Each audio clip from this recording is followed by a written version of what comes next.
So what's up mga choy, magandang umaga sa inyo.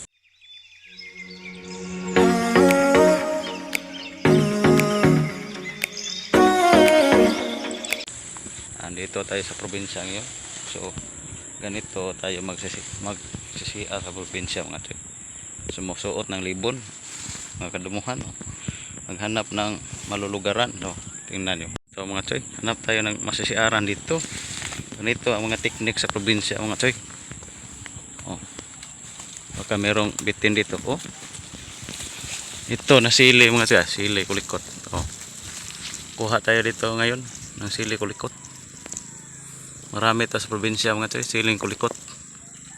Kadalasan iba vlog lagay sa sawsawan. So dito ako magpipisto mga choy. So noon meron ako nakitang ahas dito. Sana ngayon wala. So dito ako magpipisto.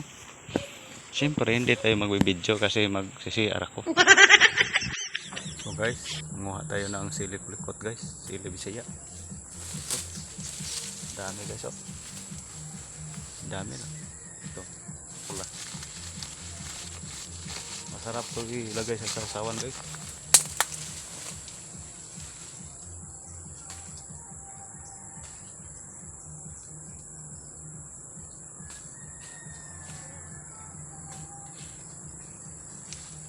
Ito ang tinatawag na hinog guys. Hinog. Hinog ha? Hinog lang kunin natin.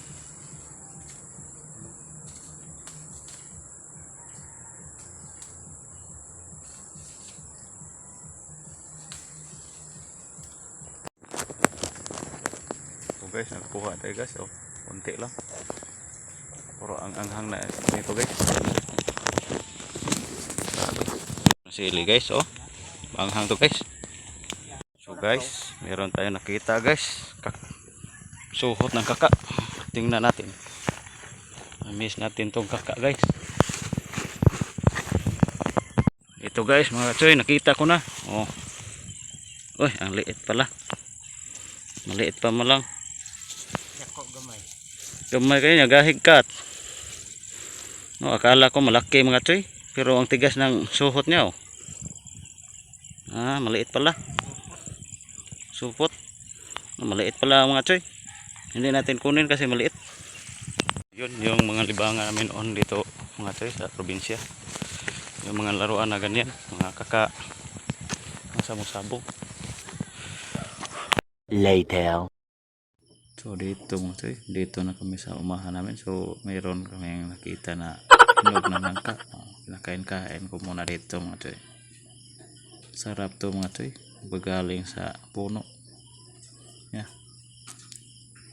So yung iba medyo malata na dahil mayroong insekto. Masisira yung ibang unod nito. So matamis-tamis ito mga choy. Dito tayo sa probinsya namin guys ngayon. So dito, nung bata pa kami dito kami maglalaro. Wala man ako nag-upload. Wala ako nag-upload. Hindi pa ako nag-upload. Guys, prito lang natin to. Ito sa karabaw. Namin matamis to guys, mga choy. Tambal sa herbal para sa diabetes. Dosa. Hindi tayo umakyat mga choy kasi mabigat ng katawan ko. Kuhaan man reject man. Merong uod to.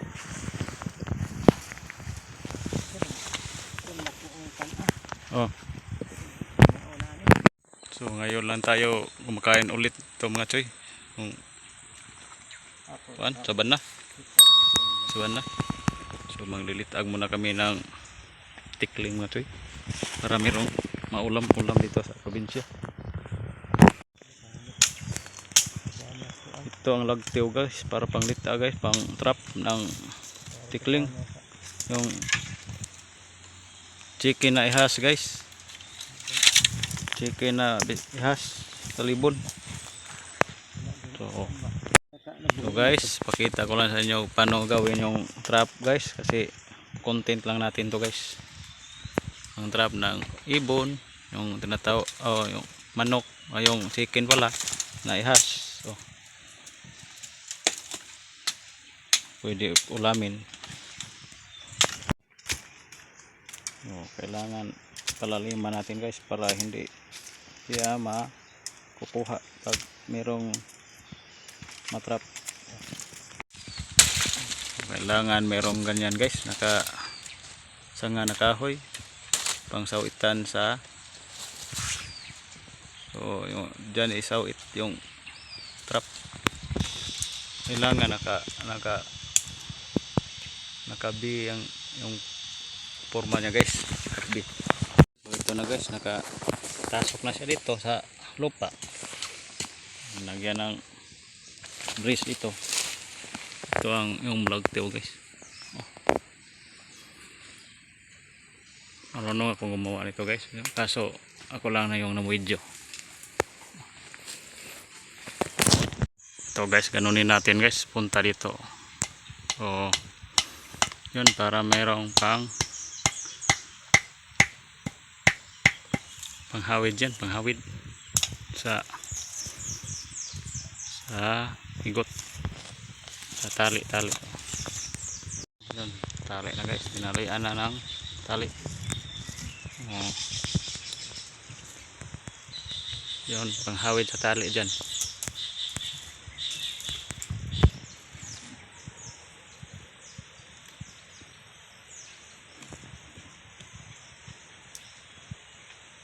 So yun yung panghawid dyan, para pag maapakan yung trap mga choy, umigkas yun at makukuha yung mata, yung tinatrap natin. Yan, ganyan.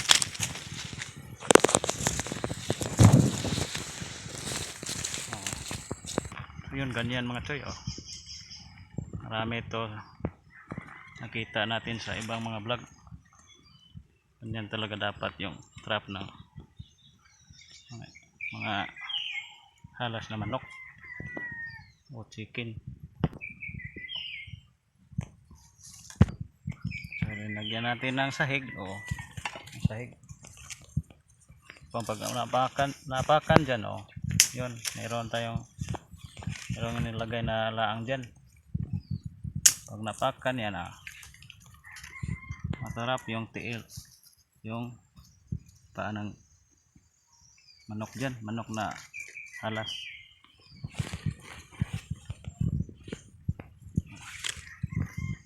Ganyan. Ganito ang mga tirada ng mga sinaunang tao guys, pag naghanap sila ng ulam na wala silang ulam, gumawa ng trap para sa mga halas na manok. Ito sa paligid ng mga kadamuhan at kakahuyan. Yun,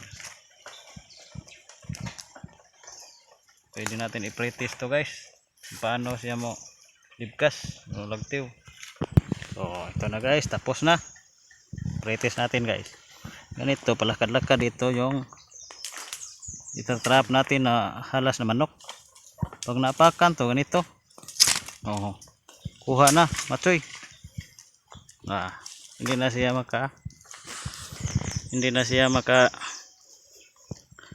Tagalog, kawas mga tsoy. Hindi na siya makakabuhi dito. Hindi na makaligtas ito yung paa niya. Ito, so tapos balik natin. Maglagay mga tsoy, balik natin. Ganun. Lagay natin ulit mga tsoy. Ganun.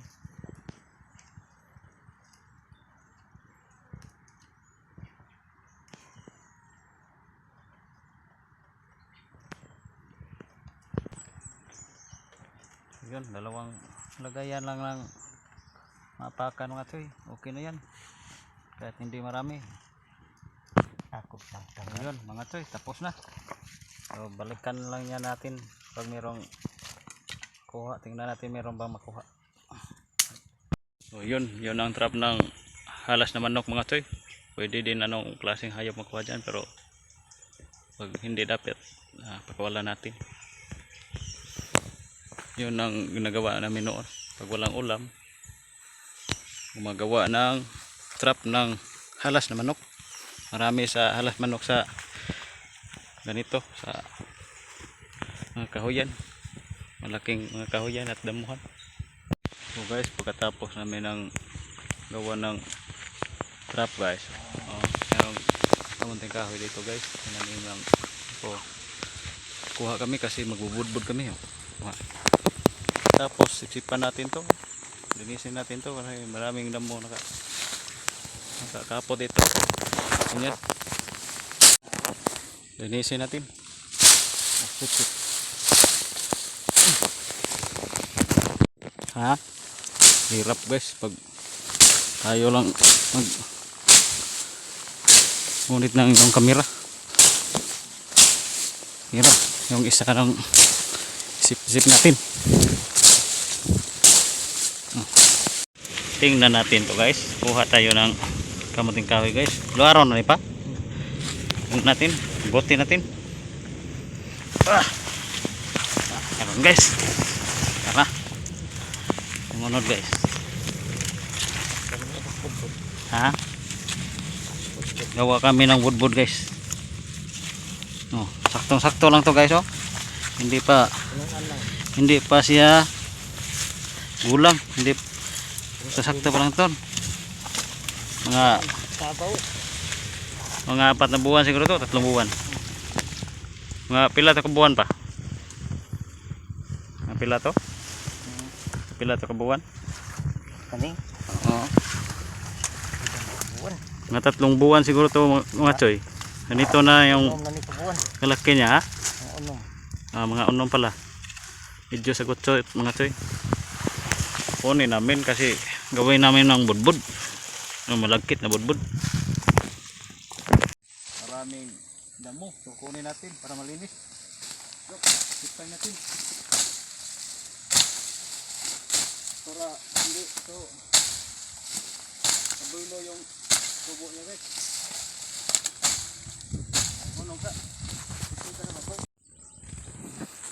So guys, yun, nalinis na dito guys. Ganito yung mga trabaho natin sa probinsya guys noon.